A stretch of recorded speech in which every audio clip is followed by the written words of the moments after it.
Hi everybody, just a really quick video where I want to look at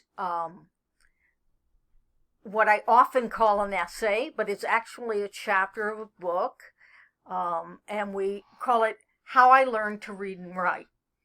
This is chapter 7 from the narrative of the life of Frederick Douglass. And it is often called How I Learned to Read and Write because it's the story of how I learned to read and write.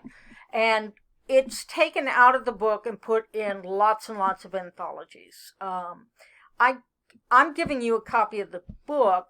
For one thing, if you're interested in it, you can read it, but also so that we can actually cite it correctly. Anyway, I didn't want to talk about that so much as I wanted to talk a little bit about Frederick Douglass.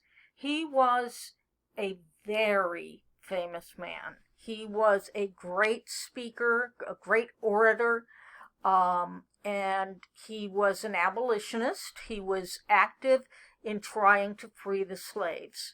He was himself an escaped slave. And this book tells that story, and it's quite dramatic.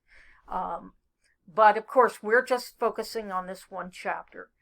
However, it's important to know that he tells his life story, and he actually wrote more than one autobiography, but he tells his life story really to argue against slavery.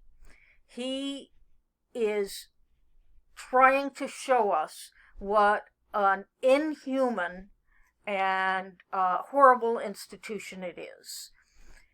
So you might want to look for that while you're reading. It is one of his message, I think. There's more to it. I also think this is an amazing message about how important literacy is, how important it is to be able to read and write.